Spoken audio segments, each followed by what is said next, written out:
Ky pretendohet të jetë ulliri më i vjetër i zonës Tujanit, një nga 7 ullit më të vjetër në Shqipëri, dhe në fakt, edhe pse duket sikur janë rrënjë të ndryshme, është i njëjti ullit. Do më thënë, nëse unë vi këtu në mes të këtij ulliri, jam në mes të rrënjëve të tij. Do më thënë, gjithë këtë pjesë këtej e trungut dhe gjithë kjo pjesë këtej e trungut janë pjesë të njëjtit ulli. Është një ulli 22.4 metra i gjerë, ose 33-34 hapa nëse e masim me hapa, dhe profesor Airiu do na thotë sa i vjetër është dhe çfarë ndodh me kulturën e ullirit në Shqipëri. Është në mes të një natyre të mrekullueshme, nëse kamera do kthej përballë në zonën e Tujanit, e cila ka qenë një nga zonat më turistike të piknikut të njerëzve të pasur të Tiranës që në kohën e mbretit Zoga. Aty ishte një shtëpi spektakolare, po do shkojmë me profesorin ta shoh se dha aty, ishte një ulli tjetër shumë i bukur. Profesor, faleminderit një herë shumë që erdhe. Sa vjet ke që merresh me ullirin? Unë merrem me njërë mbas studimeve, jam kualifikuar në Itali, në Firenze, nga viti 82. Po? Kam filluar punë në Institutin e Ullirit. U kualifikove në Firenze për kulturën e ullirit, ë? Për mësimin gjenetik dhe për shumëzimin. Do të thënë ti ke prekur me dorë gjithë ullit e Shqipërisë? Të gjithë ullit e Shqipërisë, unë i njoh ullin tipik që kanë karakteristikat që dallojnë nga të tjerët, si nga popullata e madhe e ullive. Ne kemi patur në 90-ën 6.3 milion, sot kemi gati 15 milion rrënjë ulliri. Pse 6.3 milion kemi pasur në 90-ën, sot kemi 15 milion, pse kisha idenë që i kam prerë ullinjt? Po, në vitin 90, ne kishim 1.4, 1.5 ulli shekullor, të moshave nga 100 vjeçar deri në këtë moshë. Po, sot janë, ka pat një erozion shumë të madh, sot janë 400-500 rrënjë të tilla. I prenën? I kanë prerë, i kanë zhduar. Si i preni? Pren ullinjt e vjetër? Tashti, ky është, se do të të pyes dhe një herë, do bëjmë dhe një tjetër për kulturën e ullive. Ky është ulliri më i vjetër i Tujanit? Ky është ulliri më i vjetër i Tujanit. Ky është një ulli? Ky është një ulli, ka një qafë trungu. Ne me metodën që... Kush është qafa e trungut? Qafa e trungut është kjo pjesa. Gjys metro, që lidh sistemin e rrënjëve me trunjet. Ky është kulivari i bardhë i Tiranës. Dhe gjithmonë baza e trungut është e pavdekshme tek ulliri. Baza e trungut është e pavdekshme. Sa e ka trungun ky të shpërndar? Trungun... rrënjët. Rrënjët i ka 3 fishi i rizosferës kurorës. 3 fishi? Po, 3 fishi. Do më dhe nëse kurora është, po themi, deri këtu, shtrihet 3 herë më shumë. 3 herë më shumë. E kuptoni që ky ulli ka rrënjët 3 herë përtej kurorës. Imagjino se sa gjerë mund të bjeri. Po, edhe? Dhe ne kemi, shiko, çdo vend ka një metodë karakteristike për përcaktimin e moshës. Grekët kanë një model geometrik, 3-dimensional, që përcaktojnë moshën, me formula geometrike.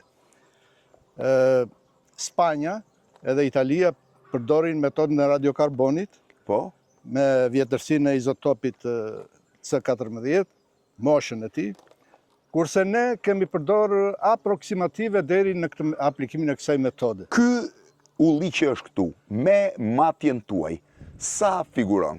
Ky figuron 3200 vjeç. 3200 vjet? Po. 3200 vjet ky ulli? 3200 vjet. Para Homerit? Mos o çudit. Jo.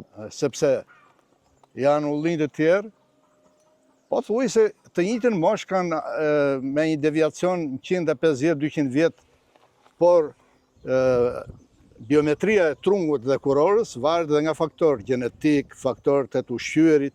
Do të thënë ky është 3200 vjeçar, është pronësi private, besoj. Pronësi private, patjetër. Kanë qenë prej 3200 vjetësh dhe është 22.4 metra i perimetri i qafës trungut. Ju i keni të evidentuar gjithë ullit që janë konsiderohen më të vjetrit? Të gjithë. Një për një, keni prekur vetë? Një për një, dhe ne kemi publikuar në revista me Impact Factor, ndërkombëtare, i kemi prezentuar me workshope, konferencë. Vjetërsia e ullive në Shqipëri, në që raport është me vjetërsinë e ullive në Greqi dhe në Itali? Në Itali lidhet me natyrën e kultivimit dhe me me intensitetin, me karakterin e kultivimit. Për shembull, gjithmonë ku ka karakter intensiv kultivimi, mosha fillon e degradon. Po. Kurse këto pak a shumë kanë qenë në kushte natyrale, edhe mosha... 3200 vjet i kanë kultivuar njerëzit në atë kohë, apo kanë qenë po e quaj të mbirë vetë në gjendje? Eksperienca e këtij fshati këtu është vil ullit, transporton në mulli, edhe mbushe mushkën ose kafshën me ple e hidhja, shpërndaja. Ashtu, ha? Kjo ka qenë praktikë. Do më thënë, çdo gjë që mbetej nga ulliri kthej si ple këtu. Si ple dhe pleun e kafshëve e hidhin këtu. Kjo zonë këtu, jemi në Tujan, thash, shifeni çfarë mrekullie ka sipër këtu që nga disa koshere bledhësh, sa i bukur është pjesa e Tujanit. Kjo pjesë me sa duket ka jetuar me kulturën e ullirit prej shekujsh, prej 1000 vjeçarësh, jo prej shekujsh. Natyrisht. Sepse këtu jemi në lartësinë 550 metra me nivelin e detit. 550 metra jemi këtu? 550 metra. Dhe gjithë ullinë më të vjetër të Shqipërisë gjenden nga 200 deri në 550 metra. Kjo është zona me ullit më të vjetër të Shqipërisë?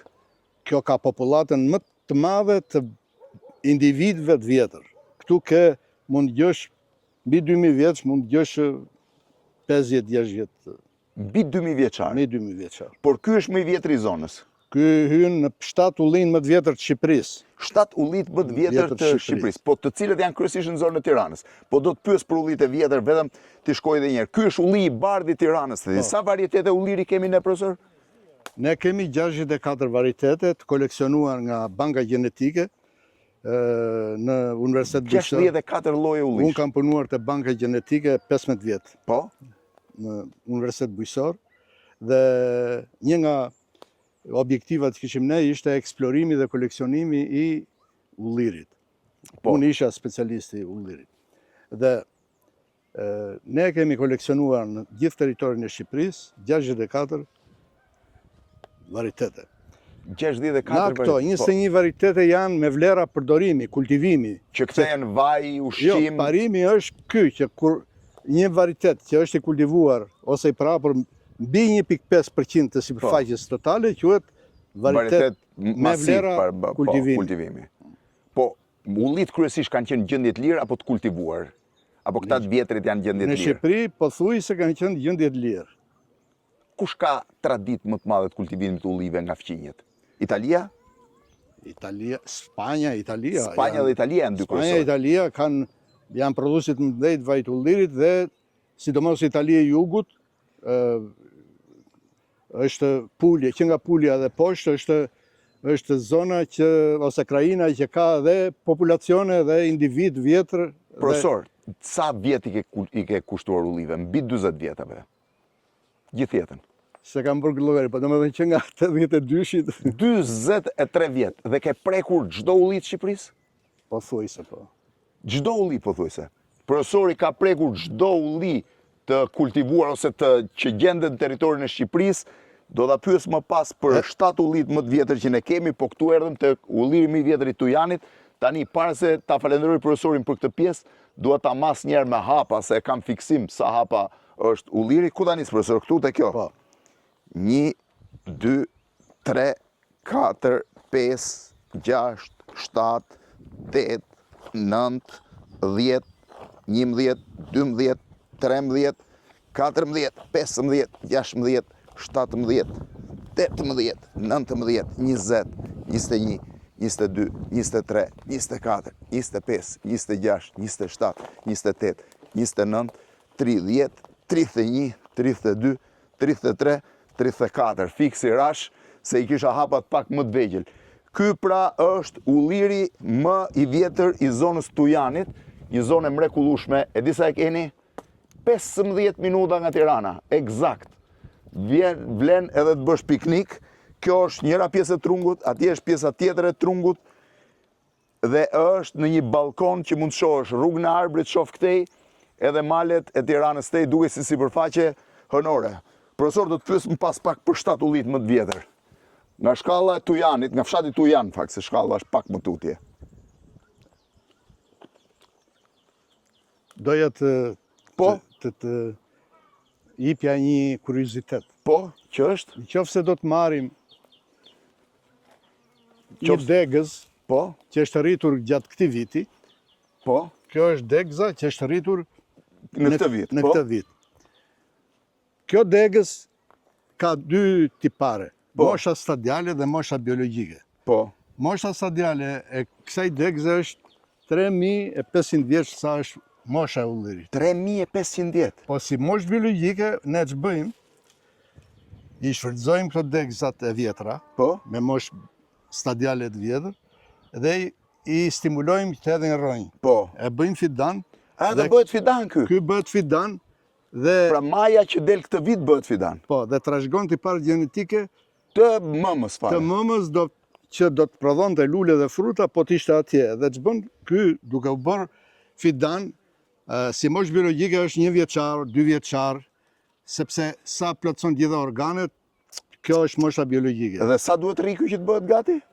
Këtë ne shumëzojmë me metodat mixed propagation, me Shumë interesant. stimulant, dhe brenda vitit ky mbillet në parcel. Profesor, shumë faleminderit.